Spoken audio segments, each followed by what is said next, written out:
Hello, नमस्कार.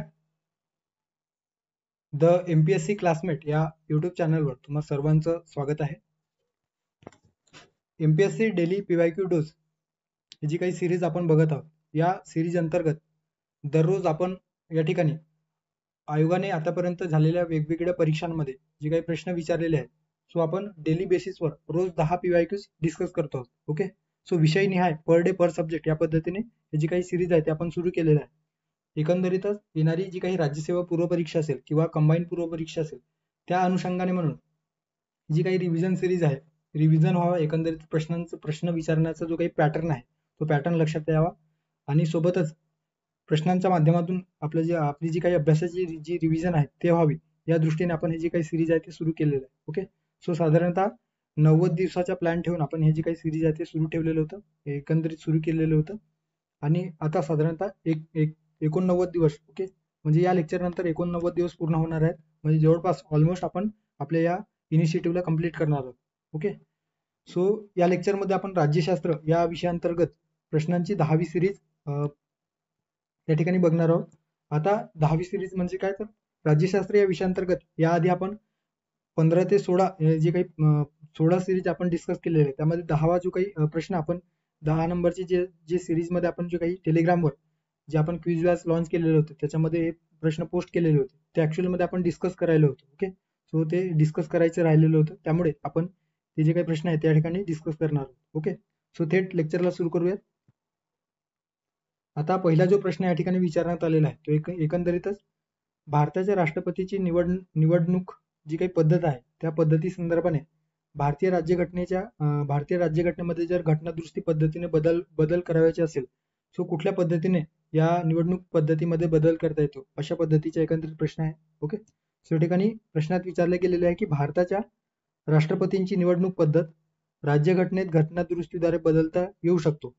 Okay, त्यासाठी घटनादुरुस्ती द्वारे मंजूर होणे आवश्यक आहे. ओके, सो कशा पद्धतीने या राष्ट्रपतींच्या निवडणुकीमध्ये बदल करता येतो त्या संदर्भाने जे काही प्रोसेस आहे त्याविषयी या ठिकाणी प्रश्नात विचारले गेलेले आहे. राज्यसेवा मुख्य परीक्षा 2017 पर्याय दिलेला आहे, लोकसभेचे 2/3 बहुमताने बदलता येतो का. नंतर आहे लोकसभेचे तसेच राज्यसभेचे 2/3 बहुमत.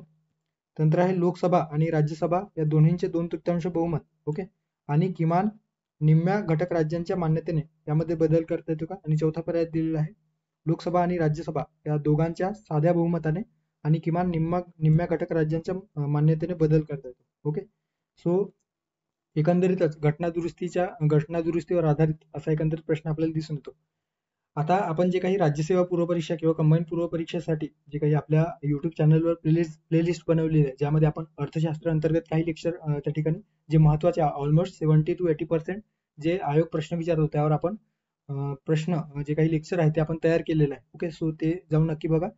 त्याचप्रमाणे राज्यशास्त्र या विषयाअंतर्गत देखील महत्वाचे टॉपिक आपण त्या ठिकाणी डिस्कस केलेले आहे, ज्यामध्ये घटनादुरुस्ती संदर्भाने जे काही प्रोव्हिजन आहे आपल्या कॉन्स्टिट्यूशन मध्ये ते आपण त्या ठिकाणी सविस्तर डिस्कस केलेलं आहे. ओके, सो त्याचा स्निपेट या ठिकाणी दिलेला आहे. सो तुम्ही ते लेक्चर बघितलेलं नसाल तर नक्की जाऊन बघा, त्याचा फायदा एकंदरीतच तुम्हाला येणाऱ्या राज्यसेवा पूर्व परीक्षा किंवा कंबाईन पूर्व परीक्षेमध्ये नक्की होणार आहे. ओके, सो या ठिकाणी घटनादुरुस्ती प्रक्रियेसंदर्भात बोललं जातो आहे.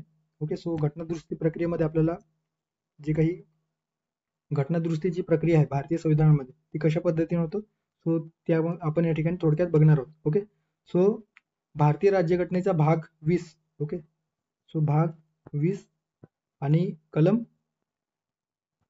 368, सो कलम 368 या कलमाअंतर्गत भारताच्या जे काही भारतीय संविधानामध्ये घटनादुरुस्ती प्रक्रियेद्वारे जी काही प्रक्रिया आणली जाते आणि त्यामध्ये बदल घडवता येतो. ओके, सो एकंदरीतच या कलमानुसार 2 प्रकारे बदल घडवता येतो. ओके, एक आहे विशेष बहुमताने आणि दुसरं आहे विशेष बहुमत प्लस निम्म्या घटक राज्यांच्या संमतीने. ओके, सो निम्म्यापेक्षा अधिक म्हणजे काय, सध्या 28 घटक राज्य असतील तर त्यापैकी म्हणजे 14 पेक्षा म्हणजे 15 घटक राज्यांच्या संमतीने अशा पद्धतीने एखाद्या फेडरलिझम ज्या काही तरतुदी आपल्या भारतीय राज्यघटनेमध्ये नमूद केलेल्या आहे त्यामध्ये जर बदल घडवायचे असल्यास या पद्धतीचा अवलंब केला जातो आहे. ओके, सो त्यासाठी विशेष बहुमत आणि निम्म्यापेक्षा जे काही जास्त निम्म्यापेक्षा अधिक घटक राज्यांच्या जे काही विधानसभा आहेत त्यांनी जर साध्या बहुमताने मंजुरी दिलेली असेल तर त्यावेळेस बदल करता येतो. आता विशेष बहुमताने याचा अर्थ काय, तर यामध्ये राज्यसभा आणि लोकसभा यांच्यातील जे काही सदस्य असतात सो यांच्या सभागृहामध्ये, ओके, लोकसभा आणि राज्यसभा या सभागृहामध्ये एकूण सदस्य संख्येच्या 2/3 बहुमताने किंवा 2/3 मेजॉरिटीने जर घटनादुरुस्ती विधेयकासंदर्भाने कायदा किंवा एकंदरीत ते विधेयक आहे जर पास झालेलं असेल तर त्याला विशेष बहुमताने घटनादुरुस्ती प्रक्रिया म्हटला जातो आहे. आणि त्यासोबतच जर फेडरलिझम जे काही आपल्या भारतीय संविधानामध्ये दिलेलं आहे त्याच्यामध्ये बदल करायचे असल्यास निम्म्या घटक राज्यांच्या विधानसभेची मान्यता घ्यावी लागते.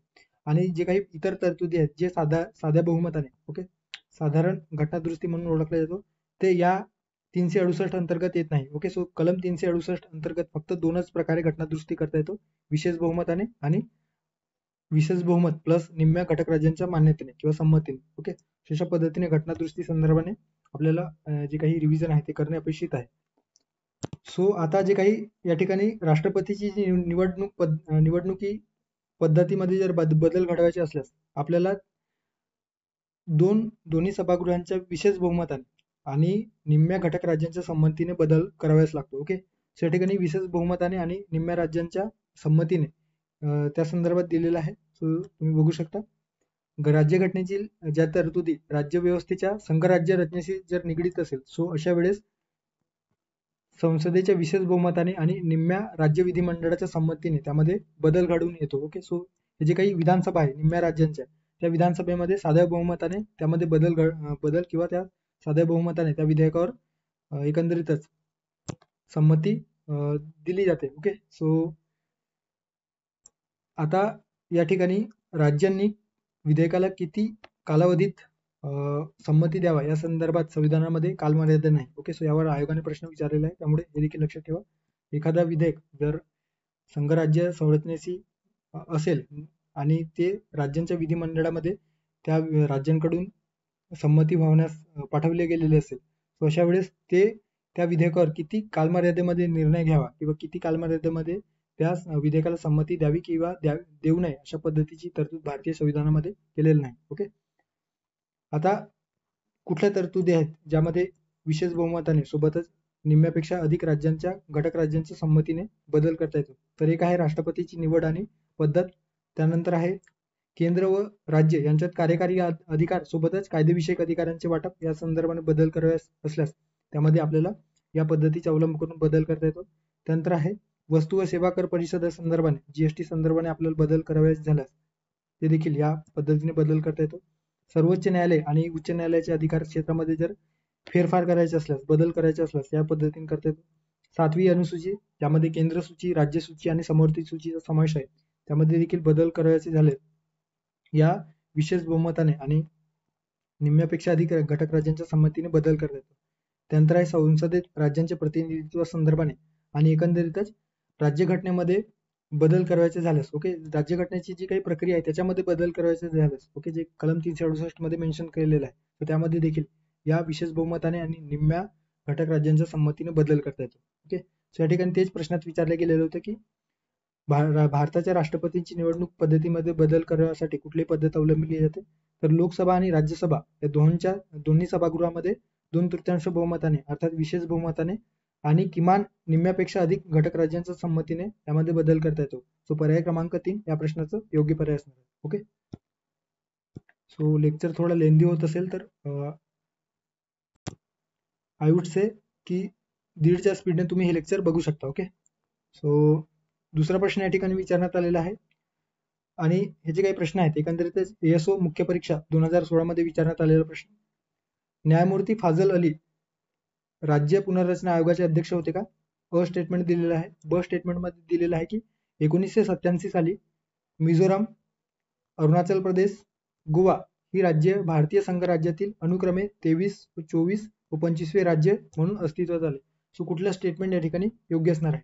ओके, आता 1953 मध्ये, ओके, 1953 मध्ये भारत सरकारने जे काही तत्कालीन सर्वोच्च न्यायालयाचे जे न्यायाधीश होते फाजल अली यांच्या अध्यक्षतेखाली 1953 मध्ये, ओके, 1953 मध्ये राज्य पुनर्रचना आयोग गठीत करण्यात आलेलं होतं. ओके, सो राज्य पुनर्रचना आयोग कशासाठी गठीत करण्यात आलेलं होतं, तर एकंदरीतच स्वातंत्र्यानंतर जे राज्यांची किंवा प्रांतांची विभागणी 4 डिव्हिजन मध्ये ABCD या पद्धतीने केलेली होती, तर त्याच्यामध्ये रिस्ट्रक्चर घडवून आणण्यासाठी, त्याचं रिऑर्गनायझेशन करण्यासाठी आणि त्यावेळेसच जे काही भाषिक आधारावर जे वेगवेगळे स्वतंत्र राज्यांची मागणी केली जात होती, त्या एकंदरीत त्यांच्या मागणीचं अध्ययन करण्यासाठी फाजल अली यांच्या अध्यक्षतेखाली ही समिती किंवा हा जो काही आयोग आहे तो गठीत करण्यात आलेला होता. यामध्ये अध्यक्ष होते H.N. कुंजरू आणि K.M. पन्नीकर असे दोन सदस्य होते. ओके, तो अध्यक्ष होते फाजल अली आणि सदस्य कोण होते, तर H.N. कुंजरू आणि K.M. पन्नीकर हे सदस्य होते. ओके, आता या आयोगाच्या शिफारशीनुसार 14 राज्य आणि 6 केंद्रशासित प्रदेशांची निर्मिती या आयोगाने सुचवलेली होती. ओके, मात्र त्यामध्ये काही चेंजेस करून गव्हर्नमेंटने जे काही ते आयोगाने सुचवलेल्या शिफारशी लागू केलेल्या होत्या. आता दुसऱ्या स्टेटमेंटमध्ये दिलेलं आहे, त्यामध्ये 1987 मध्ये मिझोराम, अरुणाचल प्रदेश आणि गोवा ही राज्ये भारतीय संघराज्यातील अनुक्रमे 23, 24 व 25 राज्य ठरलेले आहे. ओके, सो ब स्टेटमेंट देखील या ठिकाणी योग्य असणार आहे. आता थोडा या ठिकाणी एक करेक्शन आहे, ते करेक्शन काय आहे ते मी सांगतो. ओके, या ठिकाणी इन्फॉर्मेशन दिलेलं आहे, त्याच्यामध्ये थोडं करेक्शन करू शकता. 1987 मध्ये 3 नवीन राज्यांची निर्मिती झालेली होती. ओके, ज्यामध्ये 23वी, 24वी आणि 25वे राज्य जे काही आहे ते आपल्या भारतीय भूमीवर किंवा भारतीय राष्ट्रावर तयार झालेले होते. ज्यामध्ये 23वे राज्य आहे, सो 23वे राज्य म्हणून मिझोराम हे राज्य ठरलेले होते. ओके, सो या ठिकाणी चुकीच्या पद्धतीने 24वे लिहिले गेलेले आहे. का असं लिहिलं गेलेलं आहे त्याचं कारण सांगतो. सो या ठिकाणी 20 फेब्रुवारी 1987 ला आणि त्याच दिवशी 20 फेब्रुवारी 1987 ला अरुणाचल प्रदेश या दोन्ही राज्यांची निर्मिती एकाच दिवशी झालेली आहे. ओके, सो सुरुवातीला जो काही प्रस्ताव आहे त्या प्रस्ताव जो काही स्वाक्षरी झालेली आहे त्यामुळे ते आहे मिझोराम या प्रस्तावावर सुरुवातीला स्वाक्षरी झालेली आहे. ओके, राष्ट्रपतींची जी काही स्वाक्षरी आहे ती झालेली आहे. त्यानंतर आहे अरुणाचल प्रदेश. ओके, सो 23वे राज्य म्हणून मिझोराम हे राज्य 23वे राज्य आणि 24वे म्हणून अरुणाचल प्रदेश आणि गोवा हे 25वे राज्य तयार झालेलं आहे. ओके, सो 20 फेब्रुवारी मिझोराम आणि अरुणाचल प्रदेश. ओके, अनुक्रमे 23वे आणि 24वे राज्य. या ठिकाणी 24वे दिलेलं आहे, हे चुकीचं असणार आहे. ओके, सो 24वे आणि 23वे आणि 23वे आणि 24वे आणि हे 25वे राज्य. ओके, आता गोवा जे राज्य आहे ते 30 मे 1987 ला तयार झालेलं आहे. ओके, एकंदरीतच पोर्तुगीजांच्या वर्चस्वातून मुक्त होऊन गोवा हे जे काही प्रदेश आहे ते एकंदरीतच भारतीय भूमीमध्ये या 30 मे 1987 दिवशी सामील झालेले होते. ओके, या ठिकाणी दोन्ही स्टेटमेंट बरोबर आहे. न्यायमूर्ती फाजल अली राज्य पुनर्रचना आयोगाचे अध्यक्ष होते का, तर ऑफकोर्स अध्यक्ष होते. 1987 मध्ये मिझोराम, अरुणाचल प्रदेश आणि गोवा ही राज्य भारतीय संघराज्यामध्ये 23वे, 24वे आणि 25वे राज्य बनले का, तर नक्कीच दोन्ही स्टेटमेंट या ठिकाणी बरोबर आहे. त्यामुळे पर्याय क्रमांक 3 अ आणि ब दोन्ही बरोबर या प्रश्नाचा योग्य पर्याय असणार आहे. त्यानंतरचा प्रश्न आहे भारतीय सरनाम्या संदर्भाने भारतीय राज्यघटनेची जी काही प्रास्ताविक आहे सरनामा आहे त्या संदर्भाने या ठिकाणी प्रश्न विचारला गेलेला आहे. ओके, आता भारतीय राज्यघटनेच्या सरनाम्याला भारतीय राज्यघटनेचा आत्मा कोणी म्हटले आहे अशा पद्धतीने या ठिकाणी प्रश्न विचारला गेलेला आहे. कर सहाय्यक मुख्य परीक्षा 2017 मध्ये विचारण्यात आलेला प्रश्न. K.M. Munshi, doctor B.R. Ambedkar, Thakurdas Bhargava आणि M.V. पायली. ओके, सो भारतीय राज्यघटनेचा आत्मा सरनाम्याच्या बाबतीत बोलला गेलेला आहे. ओके, सो लक्षात घ्या या ठिकाणी गल्लत होण्याची शक्यता आहे, कारण डॉक्टर बाबासाहेब आंबेडकरांनी जो काही भारतीय राज्यघटनेतील कलम 32 जे मूलभूत अधिकारांसंदर्भाने घटनात्मक उपाययोजनेचा जो काही अधिकार आपल्या भारतीय संविधानाने भारतीय नागरिकांना दिलेला आहे त्या संदर्भात कलम 32 संदर्भाने डॉक्टर B.R. आंबेडकर अर्थात बाबासाहेब आंबेडकरांनी भारतीय राज्यघटनेचा आत्मा म्हटलेलं होतं. ओके, सो सरनाम्याला कोणी भारतीय राज्यघटनेचा आत्मा म्हटलं गेलेलं आहे अशा पद्धतीने या ठिकाणी प्रश्न विचारला गेलेला आहे. ओके, सो प्रास्ताविकेबद्दल जे काही वेगवेगळे मते आहेत त्यामध्ये आपल्याला काय दिसून येतं, तर K.M. मुन्सी काय म्हणत आहेत, तर K.M. मुन्सीचं असं म्हणणं आहे की प्रास्ताविका आपल्या सार्वभौम लोकशाही गणराज्याचा होरोस्कोप आहे. ओके, राजकीय कुंडली आहे. थोडक्यात काय, तर एकंदरीतच आपल्या भारतीय संविधानामध्ये जे काही तरतुदी दिलेल्या आहे आणि लोकशाही कशा पद्धतीने चालेल किंवा पुढे जाऊन कशा पद्धतीने लोकशाहीमध्ये चेंजेस होईल त्या संदर्भाने एक होरोस्कोप म्हणून भारतीय संविधानातील हे जे काही प्रास्ताविक आहे ते काम करेल अशा पद्धतीने जी काही तरतूद आहे किंवा स्टेटमेंट आहे ते K.M. मुन्सी यांनी दिलेलं आहे. त्यानंतर पंडित जवाहरलाल नेहरू यांनी काय दिलेलं आहे ते एक दृढ निश्चय, एक करार आणि एक शपथ. ओके, सो हे देखील लक्षात ठेवा. नेहरूंनी काय म्हटलेलं आहे तर एक दृढ निश्चय, एक करार आणि एक शपथ म्हणजे भारतीय राज्यघटनेची प्रास्ताविका. त्यानंतर सर अल्लादी कृष्णस्वामी अय्यर यांचं काय म्हणणं आहे तर आमच्या संविधानाच्या दीर्घकालीन स्वप्नांचा विचार. ओके, म्हणजे संविधान निर्माण करताना जो काही दीर्घकालीन स्वप्न बघून जे काही संविधानाची निर्मिती केलेली होती त्याचे एकंदरीत चित्रीकरण या प्रस्ताविकेवर करण्यात आलेलं आहे, अशा पद्धतीने सर अल्लादी कृष्णस्वामी अय्यर यांचं म्हणणं आहे. ओके, सो भारतीय राज्यघटनेचे परिचयपत्र किंवा भारतीय संविधानाचे परिचयपत्र ज्याला identity card of Indian constitution असे कोणी म्हटले गेलेले आहे तर नाना पालखीवाला. ओके, प्रख्यात जे काही ज्येष्ठ वकील आहेत. ओके, सो ऍडव्होकेट म्हणू शकतो आपण. सो नाना पालखीवाला यांनी त्या संदर्भाने या भारतीय राज्यघटनेच्या ओळखपत्र भारतीय राज्यघटनेच्या प्रस्ताविके संदर्भाने भारतीय राज्यघटनेचे ओळखपत्र म्हणून संबोधलेलं आहे. ओके, त्यानंतर आहे पंडित ठाकूरदास भार्गव यांचं म्हणणं काय आहे तर घटनेचा सर्वोत्तम भाग, घटनेची गुरुकिल्ली, घटनेचा आत्मा आणि घटनेचे आभूषण. ओके, एकंदरीतच घटनेचे जे काही संविधानाची jewellery. Okay, jewellery of constitution, नंतर सोल ऑफ कॉन्स्टिट्यूशन, गुरुकिल्ली म्हटलं गेलेलं आहे, सर्वोत्तम भाग. Okay, so most effective part of the constitution अशा पद्धतीने त्यांनी या प्रस्ताविकेचे वर्णन करताना पंडित ठाकूरदास भार्गव यांनी म्हटलेलं आहे. ओके, सो त्याच्या ठिकाणी प्रश्नात विचारले गेलेले होते की भारतीय सरनाम्याला भारतीय राज्यघटनेचा आत्मा कोणी म्हटले गेलेले आहे तर पंडित ठाकूरदास भार्गव यांनी म्हटलेलं आहे. सो पर्याय क्रमांक 3 या प्रश्नाचा योग्य पर्याय असणार आहे. त्यानंतर JB कृपलानी यांनी काय म्हटलेलं आहे तर कल्याणकारी राज्याची गूढ तत्वे यामध्ये दडलेली आहेत, अशा पद्धतीने जी काही स्टेटमेंट आहे ते JB कृपलानी यांनी केलेलं आहे. सो पर्याय क्रमांक 3 या प्रश्नाचा योग्य आन्सर असणार आहे. पुढे जाऊयात. पुढचा प्रश्न आहे एकंदरीतच राज्यघटनेनुसार राज्य या संज्ञेमध्ये खालीलपैकी कोणत्या घटकांचा समावेश होतो, असा एकंदरीत प्रश्न आहे. राज्यसेवा मुख्य परीक्षा 2019 मध्ये विचारण्यात आलेला प्रश्न. भारत सरकार आणि संसद, राज्य सरकार आणि विधिमंडळ, तंत्र आहे सर्व स्थानिक प्राधिकरण आणि ड दिलेला आहे अन्य सर्व प्राधिकरणे. ओके, सो जे काही राज्य आहे, आता राज्य ही जे काही कन्सेप्ट आहे तर राज्य कन्सेप्ट हे आपण ढोबळमानाने राज्य म्हणजे एखादा प्रदेश किंवा एखादा क्षेत्रफळाचा विचार करतो. मात्र संविधानाच्या अनुषंगाने किंवा एकंदरीतच राज्यशास्त्राच्या दृष्टीने जेव्हा आपण राज्य कन्सिडर करत असतो, सो राज्य म्हणजेच काय तर त्यामध्ये येणारे वेगवेगळे सरकारी असतील, प्राधिकरणे असतील, वेगवेगळे इन्स्टिट्यूशन असतील, सो त्याचा समावेश जे काही सार्वजनिक प्राधिकरण आहेत, सार्वजनिक इन्स्टिट्यूशन आहे, सार्वजनिक गव्हर्नमेंट आहे, त्याचा समावेश या राज्य या कन्सेप्टमध्ये केला जातो. ओके, सो भारतीय संविधानाच्या कलम 12 मध्ये. ओके, सो भारतीय संविधानाच्या कलम 12 मध्ये जे 12 ते 35 दरम्यान जो भाग भारतीय राज्यघटनेच्या भाग 3 मध्ये मूलभूत हक्कांविषयी दिलेला आहे, त्यामध्ये सुरुवातीचा म्हणजे पहिलाच कलम 12 मध्ये राज्य म्हणजे काय या संदर्भाने व्याख्या दिलेली आहे. ओके, सो राज्य या घटकामध्ये कशाचे समावेश करता येणार आहे. ओके, सो त्या संदर्भात व्याख्या दिलेली आहे, ज्यामध्ये म्हटलं गेलेलं आहे की राज्य म्हणजे काय तर राज्य म्हणजे कोणत्या घटकाचा विचार या राज्य अंतर्गत करण्यात येईल. ओके, सो भारत सरकार आणि संसद त्याचा विचार करण्यात येईल. प्रत्येक राज्य सरकारे आणि विविध विधिमंडळ त्याचा विचार या राज्य या कन्सेप्टमध्ये केले जाईल. स्थानिक प्राधिकरण. ओके, स्थानिक प्राधिकरण म्हणजे ज्यामध्ये लोकल सेल्फ गव्हर्नमेंट अंतर्गत येणारी इन्स्टिट्यूशन. ओके, ज्यामध्ये पंचायत राज असेल, ग्रामपंचायत लेवल पासून तर जिल्हा परिषदेपर्यंत, नंतर नागरी प्रशासनिक मध्ये नगरपंचायतीपासून तर महानगरपालिकेपर्यंतचा समावेश असतील. इतर प्राधिकरणे याच्यामध्ये वैधानिक व संवैधानिक संस्था. ओके, वैधानिक आणि अवैधानिक संस्था असतील, संविधानिक संस्था असतील, ज्यामध्ये सुप्रीम कोर्ट, हायकोर्ट ह्या जे काही संविधानिक संस्था आहेत त्यांचा समावेश असेल. ऑटोनॉमस बॉडी आहेत त्यांचा समावेश यामध्ये असेल. ओके, UPSC सारख्या UPSC MPSC जे काही इन्स्टिट्यूशन आहेत त्याचा समावेश या राज्य या कॉन्सेप्ट मधील.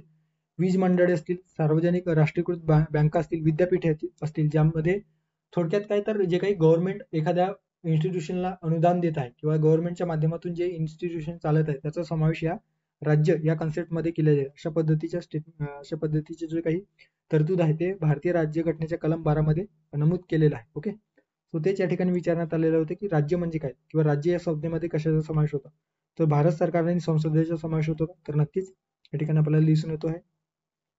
त्यानंतर आहे राज्य सरकार आणि विधिमंडळाचा समावेश त्या ठिकाणी होतो का, तर हे देखील आपल्याला या ठिकाणी दिसून येतो. राज्य सरकार आणि विधिमंडळ, सर्व स्थानिक प्राधिकरणे. ओके, सर्व स्थानिक प्राधिकरणाचा समावेश होतो. त्यानंतर आहे अन्य प्राधिकरणे, ज्यामध्ये वेगवेगळे जे काही इन्स्टिट्यूशन आहेत गव्हर्नमेंट कडून जे काही अनुदान प्राप्त असतील किंवा फुली गव्हर्नमेंट ऑटोनॉमस बॉडी असतील त्याचा समावेश यामध्ये होतो. सो वरीलपैकी सर्व या प्रश्नाचा योग्य पर्याय असणार आहे. ओके, सो पर्याय क्रमांक 4 या प्रश्नाचं योग्य आन्सर असणार आहे, पर्याय क्रमांक 4. त्यानंतरचा प्रश्न आहे राज्य धोरणाची मार्गदर्शक तत्वे संदर्भाने अर्थात DPSP संदर्भाने या ठिकाणी प्रश्न विचारला गेलेला आहे. ओके, सो भारतीय राज्यघटनेच्या कोणत्या अनुच्छेद अंतर्गत, कोणत्या कलमा अंतर्गत राज्य कृषी आणि पशुपालनाचे आधुनिक आणि वैज्ञानिक प्रणाली संघटित करण्याचा प्रयत्न करेल किंवा करते अशा पद्धतीने या ठिकाणी स्टेटमेंट दिलेलं आहे. ओके, सो जे काही राज्य आहे, राज्य म्हणजे आता मागच्याच याच्यामध्ये स्लाइडमध्ये बघितलेलं आहे. ओके, सो राज्य म्हणजे गव्हर्नमेंट पासून तर स्थानिक ग्रामपंचायत लेवल पर्यंत. ओके, कृषी आणि पशुपालनाचे आधुनिक किंवा वैज्ञानिक प्रणाली संघटित करण्याचा प्रयत्न करेल. सो हे जी काही तरतूद आहे तर DPSP मध्ये कुठल्या कलमामध्ये दिलेला आहे? अनुच्छेद 38, अनुच्छेद 39, अनुच्छेद 46 की अनुच्छेद 48. ओके, सो भारतीय राज्यघटनेच्या कलम 46 मध्ये काय दिलेलं आहे तर कलम 48 मध्ये. ओके, सो कलम 48 मध्ये कृषी व पशुसंवर्धन संघटन करण्यासंदर्भाने राज्यांना काही मार्गदर्शक तत्वे प्रोव्हाइड केलेलं आहे किंवा सूचना दिलेल्या आहेत. ओके, सो हे कलम 48 मध्ये दिलेलं आहे आणि तेच या ठिकाणी आपल्याला प्रश्नात विचारले गेलेले होते की कुठल्या कलमामध्ये दिलेलं आहे. सो पर्याय क्रमांक 4 कलम 48 या प्रश्नाचं योग्य पर्याय असणार आहे. आता इतर जे काही कलम आहेत ज्यामध्ये 38, 39 आणि 46 ते काय आहेत तर 38 मध्ये लोक कल्याणकारी जे काही सामाजिक सुव्यवस्था राखण्या संदर्भाने राज्य योग्य ते पावले उचलेल अशा पद्धतीने कलम 38 मध्ये दिलेलं आहे. कलम 39 मध्ये काय दिलेलं आहे तर राज्यांना पाळावी लागणारी काही जी काही धोरणे आहेत त्यांच्या तत्वांचा समावेश या ठिकाणी राज्य धोरणाचे तत्वे या ठिकाणी दिलेलं आहे, ज्यामध्ये स्त्री पुरुष अशा नागरिकांना उपजीविकेचे पुरेसे साधन मिळवण्याचा अधिकार राज्य प्रदान करेल. नंतर आहे समाजाच्या भौतिक साधन संपत्तीची जी मालकी आहे आणि नियंत्रण आहे ते सर्वसामान्यांच्या भल्यासाठी सर्वोत्कृष्ट वाटेल अशा पद्धतीने त्याचे न्याय्य वाटप करेल. आर्थिक व्यवस्थेच्या कारभारामुळे संपत्ती आणि उत्पादनाची साधने यांचे केंद्रीकरण सर्वसामान्यांना होत नाही. सो थोडक्यात काय तर यामध्ये दिलेलं आहे की केंद्रीकरण न करता त्याचे आर्थिक सार्वजनिक दृष्ट्या जे काही अर्थव्यवस्थेचे किंवा संपत्तीचे किंवा उत्पादनाचे विकेंद्रीकरण करणे. ओके, सो विकेंद्रीकरण करणे या कलम 39 मध्ये दिलेलं आहे. 46 मध्ये काय दिलेलं आहे तर अनुसूचित जाती, जमाती आणि इतर जे काही दुर्बल घटक आहेत ओके त्यांच्या शैक्षणिक आणि आर्थिक हितसंबंधांच्या प्रोत्साहनासाठी सरकार किंवा राज्य योग्य ते पावले उचलेल अशा पद्धतीने कलम 46 मध्ये दिलेलं आहे. ओके, या ठिकाणी या प्रश्नाचा योग्य पर्याय असणार आहे पर्याय क्रमांक 4 अनुच्छेद 48. ओके, कृषी आणि पशुसंवर्धन संघटन. या ठिकाणी या प्रश्नाचं पर्याय क्रमांक 4 असणार आहे. ओके, सो पुढे जाऊया. त्यानंतरचा प्रश्न आहे आणीबाणी संदर्भाने. ओके, सो इमर्जन्सी जी काही प्रोव्हिजन आहे, इमर्जन्सी प्रोव्हिजन संदर्भाने या ठिकाणी प्रश्न विचारला गेलेला आहे. ओके, सो आणीबाणी कंबाईंड गट ब पूर्व परीक्षा 2017 मध्ये विचारण्यात आलेला प्रश्न. खालील विधाने विचारात घ्या. ओके, विधाने काय दिलेलं आहे? राज्यघटनेच्या 352 ते 360 ही कलमे विविध प्रकारची आणीबाणी संदर्भात आहे का? ब दिलेला आहे राज्यघटनेतील कलम 356 राज्य आणीबाणी संबंधित आहे का? आणि क मध्ये दिलेला आहे राज्यघटनेतील कलम क्रमांक 360 राष्ट्रीय आणीबाणी संबंधित आहे का? ओके, सो कुठला पर्याय या ठिकाणी योग्य असणार आहे? ऍक्च्युअल मध्ये आपल्याला योग्य म्हणजे बरोबर पर्याय या ठिकाणी निवडायचा आहे. ओके, सो बघूयात. भारतीय राज्यघटनेच्या भाग 18 मध्ये ओके, सो भाग देखील लक्षात ठेवा. कलम 352 ते 360 या कलमांतर्गत भाग 18 कलम 352 ते 360 या अंतर्गत आपल्या संविधानामध्ये आणीबाणीची तरतूद केलेली आहे. त्यामध्ये ढोबळ मानाने आपण या ठिकाणी बघणार आहोत. राष्ट्रीय आणीबाणी कलम 352 मध्ये दिलेलं आहे. ओके, त्यामध्ये युद्ध, बाह्य आक्रमण आणि सशस्त्र बंडाळ या कारणामुळे जर देशाची जी काही कायदा व सुव्यवस्था डावलल्या जात असेल किंवा कायदा व सुव्यवस्थेचा प्रश्न देशामध्ये निर्माण होत असेल, भारताच्या सुरक्षेला धोका निर्माण होत असेल, सो अशा वेळेस देशामध्ये 352 चा वापर करून किंवा कलम 352 चा वापराने राष्ट्रीय आणीबाणी लागू केल्या जाऊ शकतो. 356 मध्ये राष्ट्रपती राजवट ज्याला राज्य आणीबाणी म्हटलं गेलेलं आहे. ओके, सो एखाद्या राज्यामध्ये त्या राज्यातील कायदा व सुव्यवस्था किंवा एकंदरीत त्या राज्यातील जे काही राजकीय म्हणजे जे काही प्रशासकीय कार्यप्रणाली आहे ते संविधानानुसार सुरळीतपणे चालत नसेल सो अशा वेळेस राष्ट्रपतींची खात्री पटल्यास त्या राज्यामध्ये राज्य आणीबाणी लागू केली जाऊ शकतो. ओके, सो हे कलम 356 मध्ये दिलेलं आहे. सो त्याला राष्ट्रपती राजवट म्हटलं जातं. ओके, सो राज्य आणीबाणी कलम 356 मध्ये. आता आर्थिक आणीबाणी. ओके, आर्थिक अरिष्ट जर देशामध्ये उद्भवलेली असेल आणि मोठ्या प्रमाणामध्ये आपली जी काही पत आहे ते पत जो आंतरराष्ट्रीय पातळीवर म्हणजे खालच्या स्तरावर गेलेलं असेल.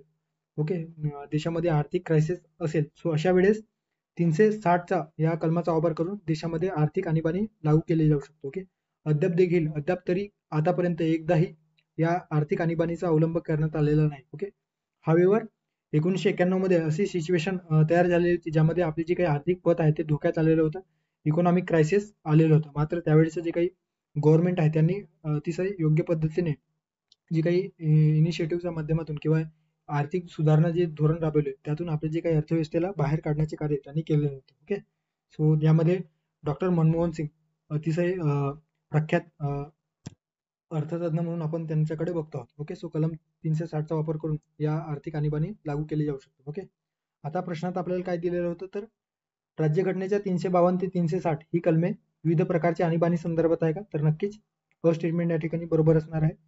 ब स्टेटमेंट मध्ये दिलेलं आहे राज्यघटनेतील कलम क्रमांक 356 राज्य आणीबाणी संदर्भाने आहे का, सो राज्य आणीबाणी संदर्भात 356 हे कलम आहे. सो हे देखील बरोबर असणार आहे. ओके, सो ब जे स्टेटमेंट आहे ते देखील बरोबर असणार आहे. आता क स्टेटमेंट मध्ये दिलेलं आहे की राज्यघटनेतील कलम क्रमांक 360 राष्ट्रीय आणीबाणी संबंधित आहे. सो हे चुकीचे असणार आहे कारण राष्ट्रीय आणीबाणी संदर्भात आपण बघितलेलं आहे 352 हे कलम आपल्याला दिसून येतो. सो 360 अंतर्गत आर्थिक आणीबाणी संदर्भात दिलेलं आहे. सो पर्याय क्रमांक या ठिकाणी जे स्टेटमेंट आहे बरोबर असणार आहे. अ आणि ब बरोबर असणार आहे मात्र क चुकीचे असणार आहे. सो अ आणि ब असणारा पर्याय आहे पर्याय क्रमांक 2. या प्रश्नाचा योग्य पर्याय असणार आहे पर्याय क्रमांक 2.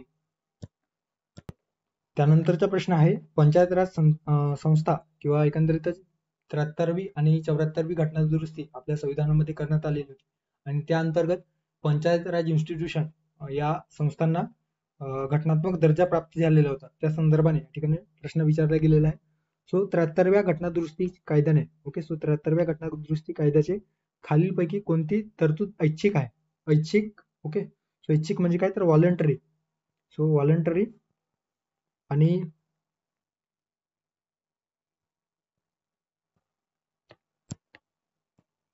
व्हॉलंटरी आणि कंपल्सरी. ओके, सो कंपल्सरी असे दोन जे काही तरतुदी अत्यावश्यक म्हणजेच काय तर ऐच्छिक आणि अनिवार्य तरतुदी या 73व्या घटना दुरुस्ती कायद्याने काही तरतुदींचा समावेश करण्यात आला. ओके, आता ऐच्छिक आणि अनिवार्य तरतुदी काय आहे तर समजा ग्रामपंचायत स्तरावर ग्रामपंचायत स्तरावर जी ग्रामसभा आहे ती ग्रामसभा भरवावी की न भरवावी. ओके, सो की ग्रामसभेची आवश्यकता आहे किंवा नाही या संदर्भाने जी तरतूद आहे ते या 73व्या घटना दुरुस्तीमध्ये नमूद केलेलं आहे. ओके, आणि ते जे काही ग्रामसभा आहे ते ग्रामसभेचे आयोजन करणे ही अनिवार्य तरतूद या कॅटेगरीमध्ये कॅटेगराईज करण्यात आले आहे. याचा अर्थ काय तर ग्रामपंचायत स्तरावर ग्रामसभा ही अनिवार्य आहे. ओके, वर्षातून 4 ग्रामसभा 4 वेळा किंवा किमान 4 ग्रामसभा आयोजित ग्रामसभेची जी बैठक आहे ते आयोजित करण्यात यावी अशा पद्धतीची जी तरतूद आहे ते वेगवेगळ्या राज्यांमध्ये जे काही त्या राज्यांचे जे काही धोरण आहे त्यामध्ये आपल्याला दिसून येतो. ओके, एकंदरीतच आणि केंद्रीय पातळीवर जे काही 73व्या घटना दुरुस्तीनुसार संविधानामध्ये जी तरतूद करण्यात आलेली आहे त्यामध्ये अनिवार्य तरतूद म्हणून या ग्रामसभेचे आयोजन केलेलं आहे. सो अशा पद्धतीचे काही जी तरतूद आहे ती अनिवार्य तरतूद आहे आणि काही ऐच्छिक आहे. ओके, सो अनिवार्य तरतुदींमध्ये किंवा अनिवार्य प्रोव्हिजन मध्ये काय दिसून येतो तर एखाद्या गावात आणि गावाच्या समूहात ग्रामसभेचे आयोजन करणे हे अनिवार्य तरतूद आहे. नंतर आहे गाव असेल किंवा मध्यवर्ती असेल किंवा जिल्हा स्तरावर पंचायतीची स्थापना करणे. ओके, सो पंचायत राज इन्स्टिट्यूशन अंतर्गत पंचायतीची स्थापना करणे हे देखील अनिवार्य तरतूद आहे. ओके, सो राज्यांच्या बाबतीत दिलेलं आहे की राज्य सरकारने गाव पातळीवर मध्यवर्ती पातळीवर आणि जिल्हा पातळीवर पंचायत राज इन्स्टिट्यूशन या अंतर्गत पंचायती राज स्थापन करावे आणि त्यामुळेच आपण बघतो आहोत की ग्रामपंचायत ग्राम स्तरावर नंतर आहे पंचायत समिती मध्यवर्ती स्तरावर आणि जिल्हा परिषद जिल्हा स्तरावर अशा पद्धतीने त्रिस्तरीय पंचायत राज इन्स्टिट्यूशन आपण बऱ्याच राज्यामध्ये किंवा एकंदरीतच आपण जे काही आपल्या महाराष्ट्रामध्ये स्वीकारलेलं आहे. ओके, गाव असेल मध्यवर्ती असेल किंवा जिल्हा स्तरावर पंचायतमधील सर्व जागांसाठी थेट निवडणूक घेण्यात यावी अशी तरतूद या अंतर्गत करण्यात आलेली आहे आणि ही देखील अनिवार्य तरतूद आहे. ओके, त्यानंतर आहे पंचायत निवडणूक लढवण्यासाठी किमान वयाचे जे काही अट आहे ते 21 वर्ष असावे.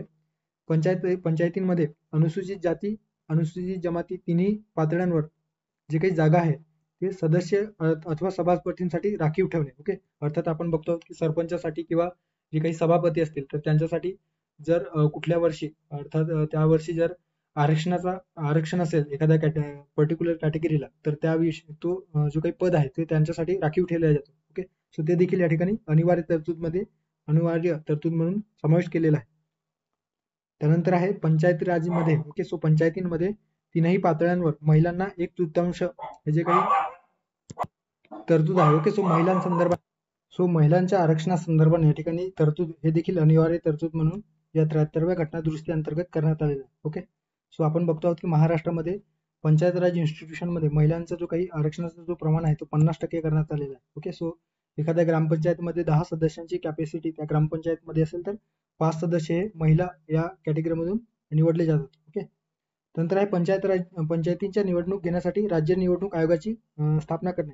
आता तुम्ही कमेंट बॉक्समध्ये सांगणार आहे की राज्य निवडणूक आयोगासाठी जी काही आपल्या या 73व्या घटना दुरुस्ती अंतर्गत जे कलम नव्याने समाविष्ट केलेला आहे तो कुठला कलम या राज्य निवडणूक आयोगासंदर्भात आहे. ओके, त्याच पद्धतीने पंचायतींच्या आर्थिक स्थितीचा आढावा घेण्यासाठी दर 5 वर्षांनी राज्य वित्त आयोगाची स्थापना करणे हे देखील कुठल्या कलमामध्ये दिलेलं आहे ते तुम्ही कमेंट बॉक्समध्ये सांगणार आहात. ओके, त्यानंतर आहे सक्तीच्या आणि ऐच्छिक तरतुदी आपण बघितल्या. यामध्ये सक्तीच्या म्हणजे काय तर अनिवार्य आणि ऐच्छिक म्हणजेच व्हॉलेंटरी. ओके, सो व्हॉलेंटरीमध्ये काय दिसून येतो तर ग्रामसभेला गाव पातळीवर अधिकार व कार्य देणे.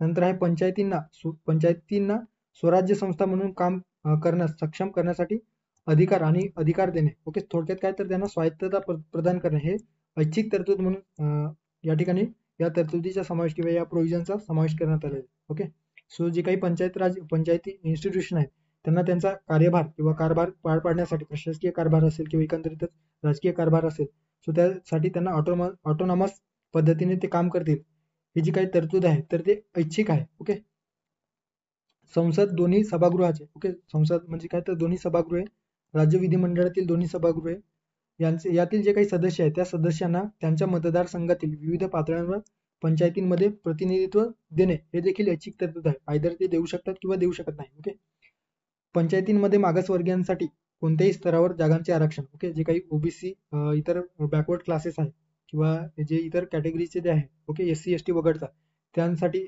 आरक्षणाची तरतूद करता येऊ शकतो, मात्र ते ऐच्छिक आहे. ओके, बंधनकारक नाही. ST SC आणि महिलांसाठी ते बंधनकारक आहे, मात्र इतर मागासवर्गीय आहेत त्यांच्यासाठी हे बंधनकारक नाही. ओके, किंवा इतर अदर कास्ट आहेत त्यांच्यासाठी बंधनकारक नाही. आर्थिक विकासासाठी किंवा सामाजिक न्यायासाठी आराखडा तयार करण्याची जबाबदारी पंचायतींना देणे हे देखील ऐच्छिक तरतूद आहे. ओके, अशा पद्धतीने या ठिकाणी जे काही 11व्या अनुसूचीमध्ये 29 विषय होते तर त्या विषयांचा समावेश अशा पद्धतीने बायफर्केट केलेला आहे. आता या ठिकाणी प्रश्नात काय विचारलेलं आहे तर ऐच्छिक तरतूद आपल्याला विचारलेला आहे. ओके, सो कुठली तरतूद ऐच्छिक आहे. आता ग्रामसभा स्थापन करणे ऐच्छिक आहे का तर नक्कीच नाही. ग्रामसभा स्थापन करणे हे बंधनकारक आहे, त्यामुळे हे आपल्या या प्रश्नाचा पर्याय असणार नाही. सर्व स्तरावर सर्व जागेंवर प्रत्यक्ष निवडणुका हे देखील आपण या ठिकाणी बघितलेलं आहे. गाव पातळी असेल, मध्यवर्ती असेल किंवा जिल्हा पातळीवर असेल सो या सर्व जागांसाठी थेट निवडणूक. ओके, थेट निवडणूक किंवा प्रत्यक्ष निवडणुकीची तरतूद हे देखील अनिवार्य तरतूद म्हणून किंवा या तरतुदीचा समावेश आपल्या भारतीय राज्यघटनेत केला गेलेला आहे. नंतर आहे निवडणूक लढवण्यासाठी 21 वर्ष जी काही वयाची जी अट आहे ती देखील या अनिवार्य तरतुदीमध्ये सक्तीच्या तरतुदीमध्ये केलेला आहे. ओके, सो हे देखील या प्रश्नाचा योग्य पर्याय असणार नाही. ओके, सो पर्याय क्रमांक 4 या ठिकाणी शिल्लक असणारा पर्याय आहे. सो पर्याय क्रमांक 4 या प्रश्नाचा योग्य पर्याय आहे असं आपण म्हणू शकतो. ओके, सो जे ऐच्छिक तरतूद आहे पंचायत राज संस्थांना स्वायत्तता प्रदान करणे. सो पंचायत राज संस्थांना स्वायत्तता प्रदान करणे हे आपल्याला ऐच्छिक तरतूद दिसून येतो. ओके, सो पर्याय क्रमांक 4 या प्रश्नाचा योग्य आन्सर असणार आहे. त्यानंतरचा प्रश्न परत पंचायत राज इन्स्टिट्यूशन संदर्भाने एकंदरीत कालानुक्रम त्यांच्या स्थापनेचे जे काही पंचायत राज इन्स्टिट्यूशन संदर्भात जे वेगवेगळ्या समित्या स्थापन केल्या गेलेल्या होत्या तर त्यांचा स्थापनेच्या कालानुक्रमे अरेंज करा अशा पद्धतीने या ठिकाणी तांत्रिक सेवा पूर्व परीक्षा 2022 मध्ये विचारण्यात आलेला प्रश्न. सो या ठिकाणी दिलेला आहे अशोक मेहता समिती, बलवंतराय मेहता समिती, GVK राव समिती आणि चौथा पर्याय दिलेला आहे के संतानम समिती. ओके, सो आता या ठिकाणी ड जे पर्याय दिलेले आहे सो ड जे दिलेलं आहे विधान त्याच्यामध्ये के संतानाम आहे. ऍक्च्युअली मध्ये के संतानाम हे भ्रष्टाचारासंदर्भाने, भ्रष्टाचारांच्या चौकशी संदर्भाने आणि शिफारसी करण्यासंदर्भाने, त्यामध्ये भ्रष्टाचार रोखण्यासाठी, प्रतिबंध करण्यासाठी ज्या वेगवेगळ्या सुधारणा आहेत त्यावर सुधारणा घडवून आणण्यासंदर्भाने स्थापन केलेली ही समिती आहे. ओके, 1964 मध्ये के संतानाम समिती स्थापन केलेली गेलेली. आणि बाकी जे काही इतर समिती आहेत त्यामध्ये दिलेले ते पंचायत राज इन्स्टिट्यूशन किंवा पंचायत राज संदर्भात स्थापन केलेल्या समिती आपल्याला दिसून येतात. ओके, सो सर्वात आधी बळवंतराय मेहता समिती 1957 मध्ये स्थापन केलेली. त्यानंतर आहे या ठिकाणी संतानम समिती. ओके, 1957 नंतर 1962 मध्ये ही समिती स्थापन केलेली आहे आणि 64 मध्ये त्यांनी आपला अहवाल आहे तो दिलेला आहे. ओके, सो 62 मध्ये ही समिती स्थापन केलेली होती आणि भ्रष्टाचाराला आळा घालण्यासाठी या समितीची स्थापना भारत सरकारने केलेली होती. ओके, सो सर्वात आधी ब, त्यानंतर येणार आहे ड. ओके, त्यानंतर आहे अशोक मेहता समिती. सो अशोक मेहता समितीची जी स्थापना आहे ती 1977 मध्ये केली गेलेली होती. यामध्ये द्विस्तरीय पंचायत राज व्यवस्था यांनी याची शिफारस केलेली होती की याआधी जी काही बळवंतराय मेहता समिती आहे त्यांनी त्रिस्तरीय पंचायत राज इन्स्टिट्यूशन स्थापन करावी अशा पद्धतीची जी शिफारस आहे ती गव्हर्नमेंटला केलेली होती. मात्र त्यानंतर 20 वर्षांनी 1977 मध्ये जेव्हा अशोक मेहता यांच्या अध्यक्षतेखाली समिती गठीत करण्यात आली पंचायत राज इन्स्टिट्यूशन संदर्भात, तर त्यामध्ये त्यांनी सुचवलेलं होतं की द्विस्तरीय समिती स्थापन करावी. ओके, तो गाव पातळीवर आणि जिल्हा पातळीवर ही समिती स्थापन करावी अशा पद्धतीने त्यांनी शिफारस केलेली होती. ओके, सो त्यानंतर आहे क, क इन द सेन्स ब ड आणि त्यानंतर अ. ओके, सो अ आणि जी व्ही के राव 1985 मध्ये. सो क शेवट असणार आहे. सो ब ड अ क. ओके, सो ब असणारा, त्यानंतर ड अ आणि क असणारा पर्याय कुठला पर्याय दिसून येतो, तर ब ड अ क. आणि अशा पद्धतीने या प्रश्नाचा योग्य पर्याय असणार आहे पर्याय क्रमांक 4 ब ड अ क. ओके, आता काही या ठिकाणी ट्रिक देखील दिलेला आहे. ओके, जर पुढे प्रश्न आला तर लक्षात ठेवा. पंचायत राज कमिट्यांच्या स्थापनेनुसार bag of lieutenant governor. Okay, so अशा पद्धतीने बॅग ऑफ लेफ्टनंट गव्हर्नर याची काही ट्रिक आहे ती तुम्ही लक्षात ठेवू शकता, ज्यामध्ये बॅग BAG. ओके, बॅगचं काय आहे तर बळवंतराय मेहता कमिटी, त्यानंतर आहे अशोक मेहता समिती, त्यानंतर आहे GV राव समिती आणि LM सिंघवी समिती. ओके, लेफ्टनंटचा एल जो आहे तो LM सिंघवी समिती. नंतर टी साठी जो आहे तो एकंदरीत टंगन समिती आणि जी साठी LTG गाडगीळ समिती. ओके, सो हे जे काही अरेंजमेंट आहे ते तुम्ही त्यांच्या स्थापनेनुसार कालानुक्रम या ट्रिकच्या माध्यमातून लक्षात ठेवू शकता. त्यानंतरचा प्रश्न आहे एकंदरीतच या ठिकाणी वनसेवा मुख्य परीक्षा 2018 मध्ये विचारण्यात आलेला प्रश्न. ग्राम न्यायालयाच्या संदर्भात खालीलपैकी कोणते विधान बरोबर आहे. ओके, सो ग्राम न्यायालया संदर्भाने खालीलपैकी कुठले विधान बरोबर आहे असा एकंदरीत प्रश्न आपल्याला दिसून येतो. वनसेवा मुख्य परीक्षा 2018. ग्राम न्यायालयाची न्यायाधीशांची नियुक्ती उच्च न्यायालयाकडून केली जाते का. नंतर आहे ग्राम न्यायालय हे फिरते न्यायालय असून त्यास फौजदार आणि दिवाणी असे दोन्ही खटले चालवण्याचा अधिकार प्रदान केलेला आहे का. तिसरा पर्याय दिलेला आहे ग्राम न्यायालयाने दिलेल्या निर्णयाविरुद्ध अपील करता येत नाही. आणि चौथा पर्याय दिलेला आहे की वरील पैकी एकही नाही. सो कुठला पर्याय या ठिकाणी बरोबर असणार आहे. ओके, आपल्याला बरोबर या ठिकाणी शोधायचं आहे. आता ग्राम न्यायालय म्हणजे काय तर घरपोच. ओके, डुअर स्टेप जे काही न्याय आहे ते न्यायालयीन खटल्या संदर्भात जे काही न्याय प्रदान करण्याचा जो काही एकंदरीतच गांधीयन फिलॉसॉफीवर आधारित हे जे काही तरतूद आहे किंवा प्रोव्हिजन आहे ते आपल्या कॉन्स्टिट्यूशन मध्ये करण्यात आल्याचं आपल्याला दिसून येतो. ओके, सो एकंदरीत ज्युडिशरी संदर्भाने या ठिकाणी तरतूद करण्यात आली आहे आणि त्यासाठी ग्राम न्यायालय स्थापन करण्यासाठी ग्राम न्यायालय ऍक्ट 2008 नव्याने पारित करण्यात आलेला आहे. ओके, सो भारतीय नागरिकांना घरपोच न्याय मिळावा आणि सामाजिक, आर्थिक किंवा इतर अपंगत्वामुळे कोणत्याही नागरिकाला न्याय मिळण्याचा संधी नाकारला जाऊ नये या हेतूने एकंदरीतच ग्रामीण भागात तळागाळापर्यंत ग्राम न्यायालय स्थापन करण्याची तरतूद करण्यात आलेली आहे आणि त्यासाठी ग्राम न्यायालय कायदा 2008 हे जे काही कायदा आहे ते पास करण्यात आलेला आहे. ओके, या अंतर्गत प्रत्येक राज्यातील राज्य सरकारांना तर त्या राज्य सरकारांना किंवा त्या राज्य सरकारांवर असे बंधन घालण्यात आलेले आहे की त्या राज्यामध्ये ग्राम पातळीवर किंवा गाव पातळीवर ग्राम न्यायालय किंवा फिरते न्यायालय म्हणून या ग्राम न्यायालयाची तरतूद करण्यात यावी. ओके. आता ग्राम न्यायालयाची जी काही रचना आहे त्याच्यामध्ये काय दिसून येतो, तर ग्राम न्यायालय हे प्रथम श्रेणी न्याय दंडाधिकाऱ्याचे न्यायालय असेल. ओके.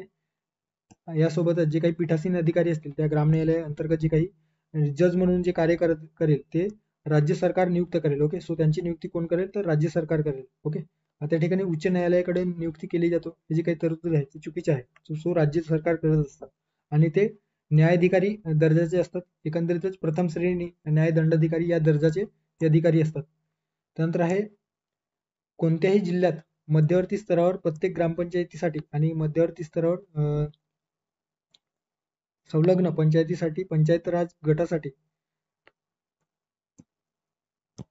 ओके. सो या ठिकाणी काय दिलेलं आहे, तर थोडक्यात कोणत्याही राज्यात मध्यवर्ती स्तरावर प्रत्येक पंचायतीसाठी,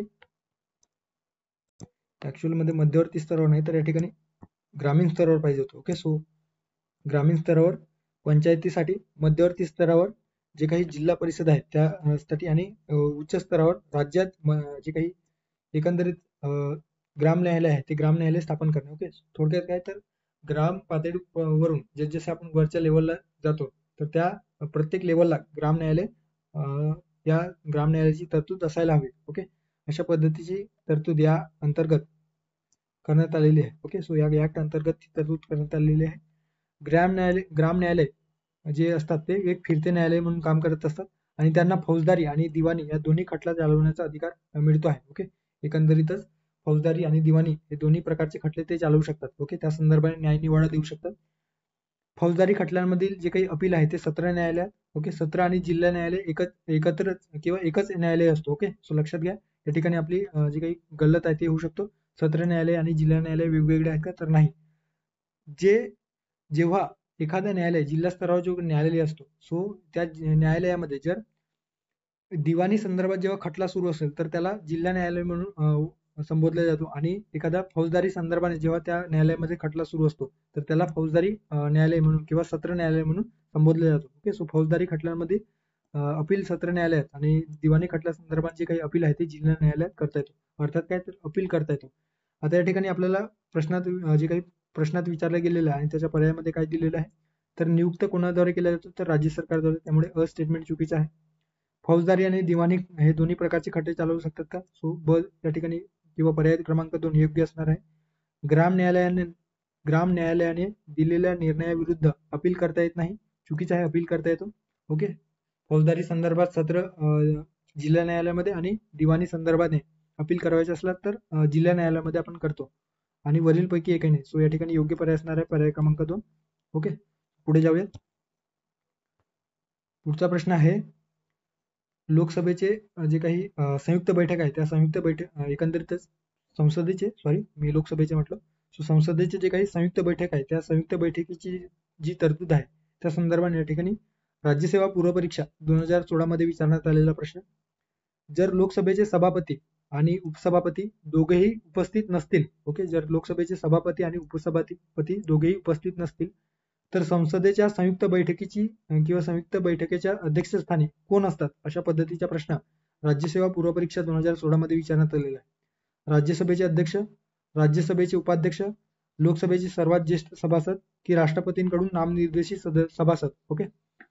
आता भारतीय संविधानाच्या कलम 108 अंतर्गत, ओके, सो कलम 108 अंतर्गत संयुक्त बैठकीची तरतूद करण्यात आलेली आहे. जेव्हा एखाद्या सामान्य विधेयकामध्ये लोकसभा असेल किंवा राज्यसभा असेल या दोन्हीमध्ये जेव्हा डेडलॉक निर्माण होतो, ओके, एकंदरीत त्या एखाद्या सामान्य विधेयकाच्या बाबतीत जेव्हा त्या ठिकाणी वाद निर्माण होतो आणि अशा वेळेस जर तो वाद दोन्ही स्तरावर जर आपापल्या लेवलवर सोडवला जात नसेल, सो अशा वेळेस राष्ट्रपती संयुक्त बैठक घेऊन ती जी काही वाद आहे किंवा तो जो काही विधेयकासंदर्भात जो डेडलॉक निर्माण झालेला आहे ते सोडवण्यासाठी या कलमाचा वापर करून दोन्ही सभागृहाची संयुक्त बैठक आयोजित करत असतो. ओके. सो राष्ट्रपती ही संयुक्त बैठक आयोजित करत असतो किंवा राष्ट्रपती हे संयुक्त बैठक बोलवित असतात. आता या संयुक्त बैठकीचे अध्यक्ष कोण असतात, तर सुरुवातीला या संयुक्त बैठकीचे अध्यक्ष लोकसभेचे सभापती उपस्थित असतील तर लोकसभेचे सभापती हे या संयुक्त बैठकीचे अध्यक्षस्थान भूषवत असतात. ते उपस्थित नसतील, ओके, किंवा ते अनुपस्थित असतील तर अशा वेळेस लोकसभेचे उपसभापती म्हणून जे काही लोकसभेमध्ये कार्य करत असतात, सो ते व्यक्ती या ठिकाणी संयुक्त बैठकीचे सभापती म्हणून सभापती हे पद किंवा एकंदरीत अध्यक्षस्थानी भूषवू शकतात आणि ते देखील उपस्थित नसतील अर्थात लोकसभेचे अध्यक्षही नाही किंवा सभापती नाही आणि उपसभापती अशा वेळेस काय ओके. सो राज्यसभेचे जे काही अध्यक्ष